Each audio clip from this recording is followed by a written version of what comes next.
La République nous appelle, sachons vaincre ou sachons périr. Un Français doit vivre pour elle, un Français doit vivre pour elle, un Français doit mourir. La République nous appelle. Par les temps qui courent, je ne sais pas qui elle appelle. Mais on a souhaité, comme chaque année, puisque ce fut aussi un hymne national, ce que personne ne sait. Ça s'apprenait aussi dans les écoles, ce que personne n'apprend plus depuis longtemps. Cette cérémonie reste dans l'esprit républicain de ce qu'on en appelait autrefois les récompenses, les écoles, l'école de la République. Aujourd'hui, la mairie, c'est devenu quelque chose de très, très lourd, de très important, puisqu'on attend du maire, on attend de la mairie qu'il fasse tout. Tout ce qu'on ne fait pas soi-même. Et puis, la mairie, aujourd'hui, fait tout ce que l'État ne fait plus depuis longtemps. Et que le citoyen considère d'ailleurs normal qu'il le fasse. Le président de la République, c'est loin. Le député, c'est un peu plus près.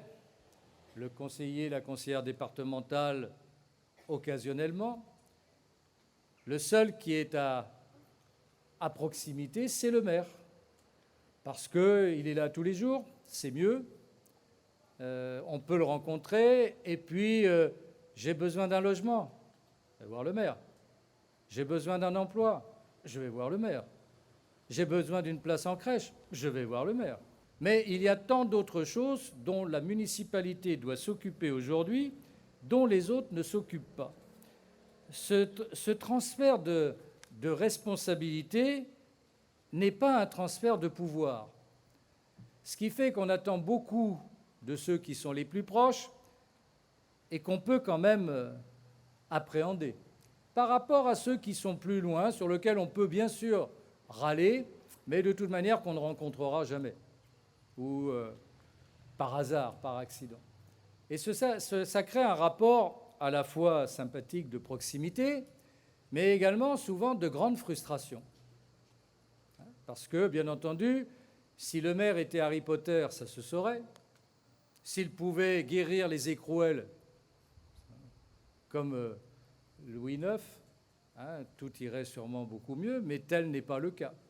Or, dans l'imagerie collective, le maire a des pouvoirs et donc peut, malgré tout, trouver la solution que tous les autres n'ont pas trouvée. Mais le plus souvent, on se heurte à un galimatias de règlements, des obstacles consciencieusement mis en place qui font que pour le maire, satisfaire sa population, c'est s'en faire une course d'obstacles permanent. Mais l'État, vous inquiétez pas, il ne va pas vous donner le pouvoir. Il vous donne la responsabilité. Ça, c'est malin. On nous consulte, ce qui est bien aimable, pour savoir si on est d'accord. Et parfois, même si on n'est pas d'accord, ça ne fait rien, on le fait quand même. C'est vous dire. Donc voilà, le transfert de responsabilité pour les élus, c'est ça. Pouvoir se faire engueuler et avoir beaucoup de mal à satisfaire parfois des choses de bon sens. Quand vous n'êtes pas satisfait à la mairie pour le titre d'identité, vous n'en voulez pas au préfet, vous n'en voulez pas au gouvernement, vous n'en voulez qu'à la mairie. Et c'est ça qui est malin. Faire en sorte qu'il y ait désormais une cible pour toutes vos frustrations et vos insatisfactions. La mairie, alors vraiment, Je prends l'école, madame l'inspectrice. L'école de la République, pendant longtemps, c'était l'État qui construisait les écoles primaires. Toutes les écoles anciennes de notre pays, Font-Bertrane par exemple, c'est l'État, c'est le préfet qui attribuait l'argent et les choix des entreprises. La décentralisation a fait que désormais, c'est pour les communes. Et vous croyez que l'État nous transfère quelque chose pour construire les écoles? Zéro. C'est pour le budget communal. L'école assume, bien sûr, les enseignants, Dieu merci, mais dans les écoles d'aujourd'hui, c'est plus comme avant. Plus personne n'imagine une école primaire sans la participation des agents municipaux. ceux qu'on appelle les ATSEM. Une institutrice, une professeure d'école ou un professeur d'école, si son assistante des écoles maternelles n'est pas là, il se sent désemparé. Aux côtés de la maîtresse ou du prof, il y a un agent municipal. Alors théoriquement, c'est un par groupe scolaire. Nous, on en met un par classe. Je ne vous dis pas le désarroi dès qu'on en a une de chez nous malade. Il faudrait qu'elle soit remplacée immédiatement. Donc, nous participons, et ça a un coût, bien sûr. De la même manière, puisque les enfants vont à l'école, autrefois, ils rentraient à la maison manger. Rares étaient ceux qui mangeaient sur place, etc. C'est développé ce qu'on appelle la restauration scolaire, dont le maire est responsable. D'ailleurs, s'il y a un empoisonnement, c'est de la faute du maire, c'est lui qui fait la cuisine, c'est bien connu. L'administration, d'ailleurs, me l'a écrit, que je risquais 2 ans, dont 6 mois de prison avec sursis. Oui, nous avions acheté des bananes qui ne venaient pas d'Europe, mais qui venaient d'Amérique. Pour des bananes venues hors Europe, il y a un sous-chef de sous-chef qui m'a écrit pour me dire « Monsieur le maire, si ça doit recommencer, je vous déférerai au tribunal » en m'indiquant l'article et la peine que j'encourais. Mais vous ne le croyez pas, ça, bien sûr. Mais nous, on le reçoit. Et il faut avoir un peu de caractère, effectivement, pour ne pas se laisser aplatir, pour pouvoir répondre. Donc, on fait la restauration scolaire, 65 agents, avec la responsabilité du repas, vous vous rendez compte? Bon, tout ça, ça a un coût, d'autant plus que l'enfant, le prix de la cantine, c'est jamais le prix du repas. Le prix du repas, c'est 10 €. Ceux qui ne bénéficient d'aucune aide vont payer 4,30 €, 40. Les autres, 1,30 €. Bien sûr qu'on mange à la maison pour 1,30 €. Et puis, pour finir, entre midi et 2, jusque-là, dans le temps, quand on restait, on nous disait allez jouer dans la cour, et puis il y avait quelqu'un qui surveillait, on ne sait pas trop qui, si c'était un prof, etc. Aujourd'hui, non, il y a les agents du périscolaire. Au total, pour le service de l'instruction publique et de la famille, où nous n'enseignons pas, c'est 110 agents. Je dis, Madame l'inspectrice, combien nous sommes ravis de la bonne synergie entre les chefs d'établissement, et je salue le directeur de l'école des Morettes qui est venu ce matin, M. Valiani, mais je salue tous les autres. Nous avons des directeurs, des directrices impliqués, avec un corps enseignant qui l'est aussi, et qui travaille avec nos agents municipaux qui ne le sont pas moins. Et tout ça nous permet de produire un certain nombre de choses qui font que la République se porte plutôt mieux. Nous avons étendu le champ à la petite enfance. Avant, les petits, on se les gardait, on trouvait la grand-mère, mais la grand-mère, elle est partie en Thaïlande se balader, donc c'est pas possible. Et donc, il faut aller à la crèche. Et la crèche, il n'y a jamais suffisamment de places de crèche. Si vous trouvez une commune en France où on peut dire c'est bon, on a de la place, s'il y en a d'autres qui veulent venir d'ailleurs, on les prend. C'est impossible, parce que le coût, malgré l'aide de la caisse d'allocation familiale, le coût est déficitaire. La crèche municipale chez nous, c'est un déficit par an net de 350 000 €. Les parents pensent payer le juste prix. Non, vous ne payez pas le prix. C'est bien pour ça que vous prenez une crèche municipale, parce que le juste prix, vous l'avez dans le privé. Mais pour la commune, pour le contribuable qui n'a pas de gosse, c'est aussi la charge financière, 350 000 net de déficit. Et puis enfin, les gamins, il faut s'en occuper aussi en dehors de l'école. Le centre de loisirs, qu'est-ce que je vais faire de mes gosses pendant les vacances? Mais alors, monsieur le maire, mais excusez-moi, c'est pas moi qui ai fait le gosse. Pourquoi c'est moi qui dois m'en occuper?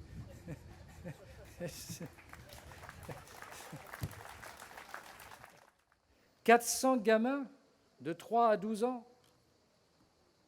On pourrait en prendre plus, mais les 400 gamins, pour les deux, avec le personnel et tout. Déficit, 600 000 euros. Les parents payent, mais ils ne payent pas le prix.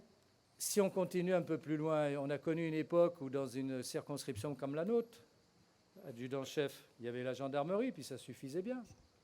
Vous seriez bien en peine s'il y avait que la gendarmerie aujourd'hui, hein, vu les moyens qu'on vous donne. Il y avait un garde champêtre. Aujourd'hui, il y a une police municipale. 35 agents, 35 policiers municipaux, plus l'administration, 42. Bilan, 2 millions d'euros. On a quelque chose de l'État? Oui, de temps en temps, on a 10 000 euros pour un équipement, des bretelles ou, je ne sais pas, des chaussures. Enfin, plus l'équipement qui va avec, 120 caméras sur la commune. Alors évidemment, monsieur le maire, dans le quartier, là, si vous pouvez mettre une caméra, moi je vous conseille de la mettre déjà chez vous, ça sera pas mal, et ça coûtera moins cher. Parce que quand on met une caméra dans un quartier, c'est 30 à 50 000 euros la caméra. Ce n'est pas la caméra que j'installe, etc. Parce qu'il y a tout le génie civil qui va avec. Il faut le raccorder à la fibre. Ce n'est pas simplement ça. Donc, chaque année, on en rajoute 4, 5, 3. Hein, mais c'est 100, 150 000 euros à chaque fois. Donc, nous sommes les alliés de la gendarmerie. 35 gendarmes chez nous, que je salue, qu'on est très content d'avoir chez nous. Hein.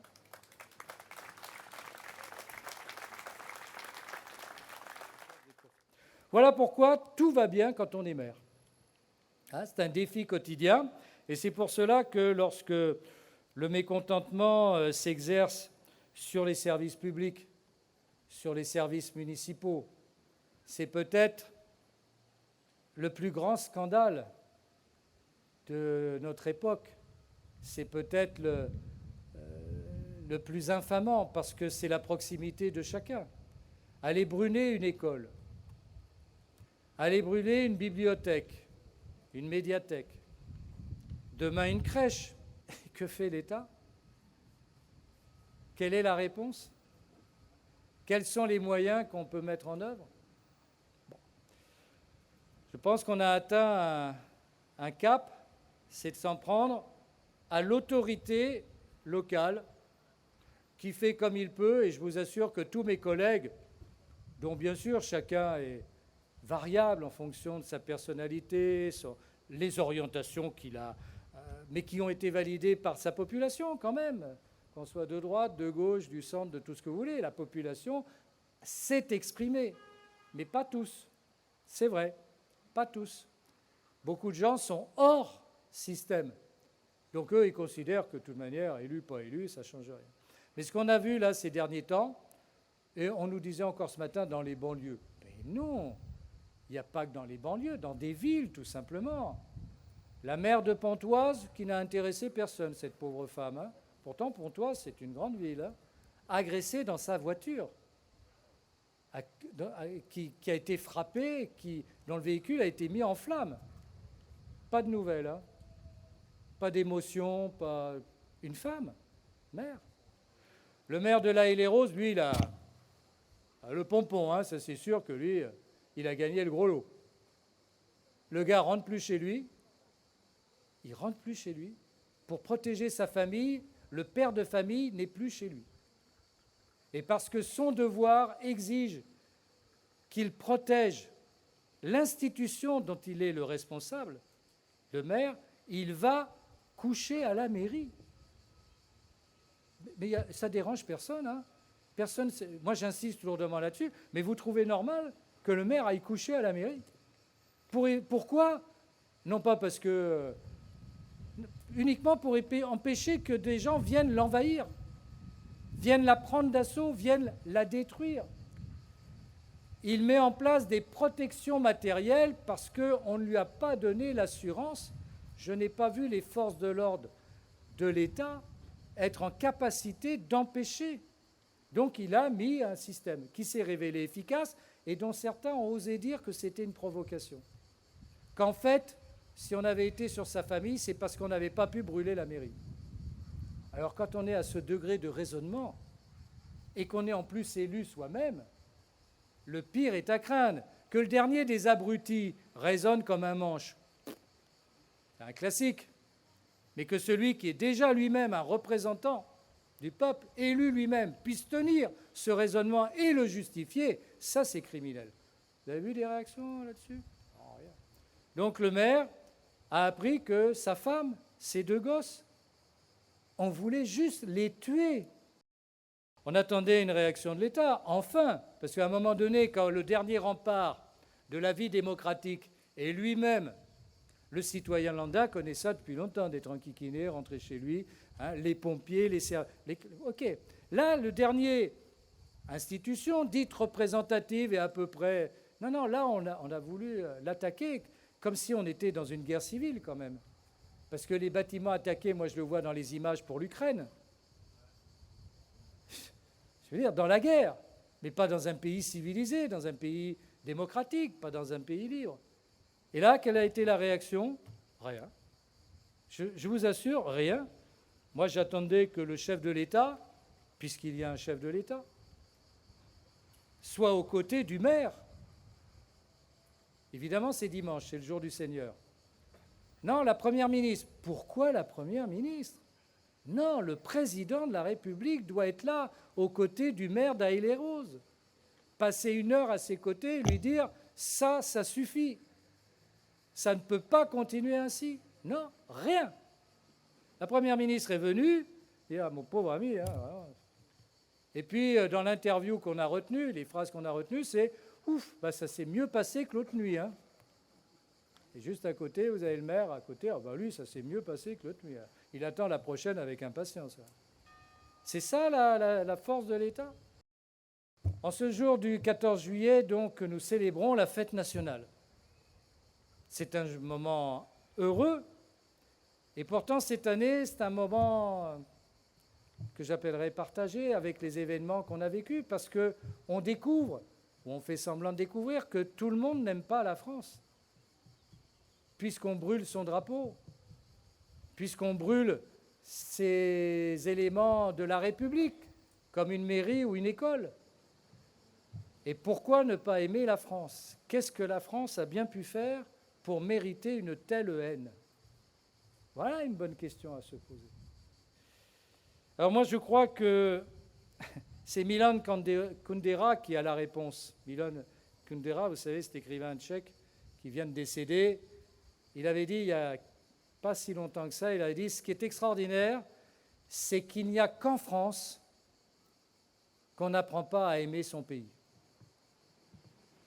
C'est un Tchèque qui dit ça. Il n'y a qu'en France qu'on n'apprend pas à aimer son pays. Eh oui, ça commence là. On l'a fait, hein, d'apprendre à aimer son pays. C'est pas inné, hein. Non, mais ça s'apprend. Et si on ne l'apprend pas, il ne faut pas s'étonner qu'au mieux, on s'en désintéresse, et au pire, on trouve des raisons de le détester, sinon de le haïr, ou de s'inventer des raisons. Voilà pourquoi l'enjeu, me semble-t-il, c'est l'école de la République. Personne n'a parlé de l'école. Il n'est pas normal que l'école, et je ne parle pas pour ici, Madame l'inspectrice, je parle bien sûr dans la globalité, ne puisse pas transmettre le savoir, l'instruction nécessaire qui va réduire les inégalités sociales. 50 ans, 60 ans après mai 68, on nous dit que les inégalités sociales se sont aggravées malgré l'école. C'est absolument insupportable. S'il y a quelque chose à faire dans ce pays, c'est vraiment rebâtir l'école de la République.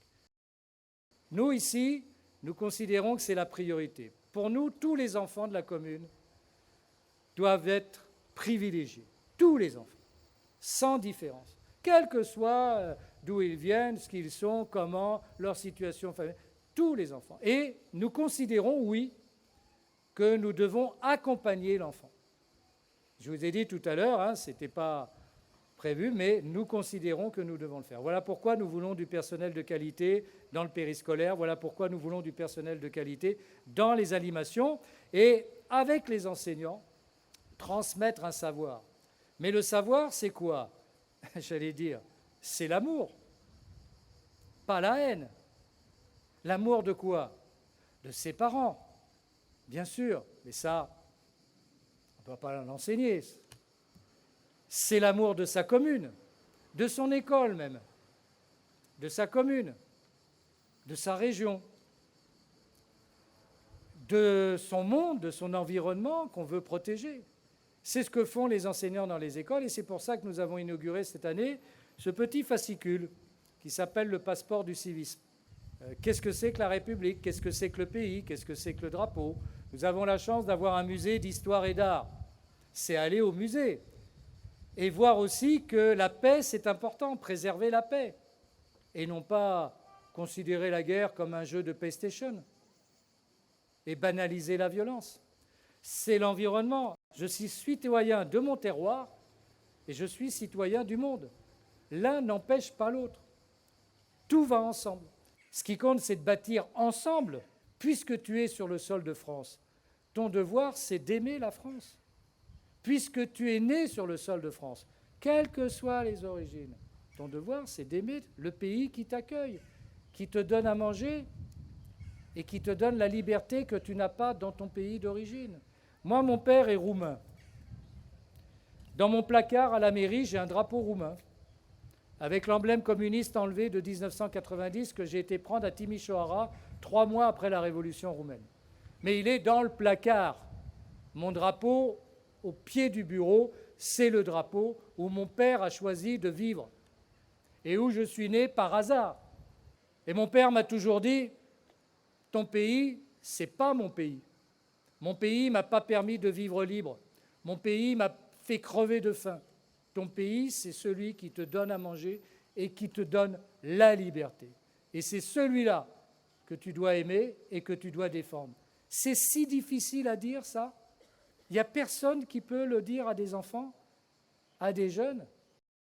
Voilà pourquoi, en ce 14 juillet 2023, dans ce pays qui a été une lumière pour le monde quand même, il est dommage que nous en soyons arrivés presque à en avoir honte, en tout cas pour certains. Oui, nous pouvons être fiers de notre étendard, tellement sont morts pour que nous soyons libres. Notre hymne national, il a été fait dans un contexte qui a accouché de la République et de la Déclaration des droits de l'homme, malgré tous les massacres. Qu'un sang impur abreuve nos sillons, personne ne comprend la phrase, donc c'est pas grave. Je vous rappelle que le sang impur, c'était pour les manants, et le sang pur, le sang bleu, c'était pour les rois. Il y a 2 interprétations sur le sang impur. Soit on dit qu'un sang impur, c'est-à-dire le nôtre, il va abreuver les sillons, mais parce qu'on va bâtir la République, soit ça sera celui des nobles, qu'on va répandre, et c'est le leur qui est impur. Mais il faut que vous sachiez, les jeunes, c'est que notre hymne, il est l'hymne de la liberté. On l'a chanté sur toutes les barricades du monde. Les peuples ont conquis leur liberté avec notre chant patriotique. Et nous, on n'oserait pas le chanter. Je voudrais finir sur une phrase. Je l'ai eue hier soir par Facebook, vous voyez que ça a son intérêt. C'est une dame de Roumanie qui correspond avec moi parce qu'elle est du village où est né mon père. Cette dame s'appelle Laura et elle envoie ça sur le post Facebook. La France, le pays qui a inspiré la démocratie, la liberté, la culture, les droits des nations et des peuples. Liberté, égalité, fraternité,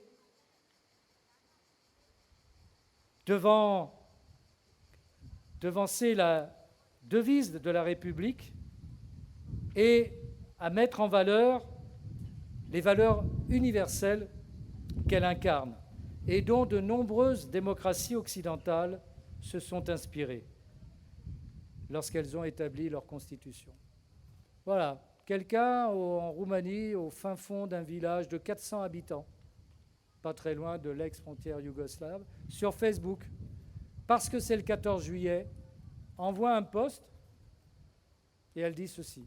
La France, le pays qui a inspiré la démocratie, la liberté, la culture, les droits des nations et des peuples. Et nous devrions avoir honte de cela? Bien sûr que non. La fierté n'est pas l'exclusion. La fierté n'est pas l'appropriation unique. La fierté du partage de nos valeurs en nous disant que c'est formidable que nous puissions, dans le monde, partager des valeurs universelles que nous avons incarnées mais que nous devons aujourd'hui encore mériter. Voilà, mesdames et messieurs, je vous remercie de votre présence. Ce 14 juillet n'est pas comme les autres. Nous n'avons pas voulu être devant la mairie avec nos écharpes pendant 5 minutes sur le coup de midi. Nous avons voulu marquer les choses ce 14 juillet. J'ai voulu vous dire un certain nombre de choses que j'ai au fond du cœur et qui inspirent mon action quotidienne. Et je voudrais que vous soyez conscients du fait que nous travaillons pour le bien commun. Et que si ça ne vous paraît pas toujours évident, bien sûr qu'il faut nous le demander, il faut nous demander les explications, mais nous faisons pour le bien commun. Et ce que nous avons besoin, c'est de la confiance a priori. Pas pour toujours, mais a priori, que nous travaillons pour le bien collectif et que, bien sûr, nous nous devons de mériter votre confiance. C'est cela, la République, telle que nous devons la concevoir. Liberté, égalité, mais surtout, fraternité. Vive la République, vive la France.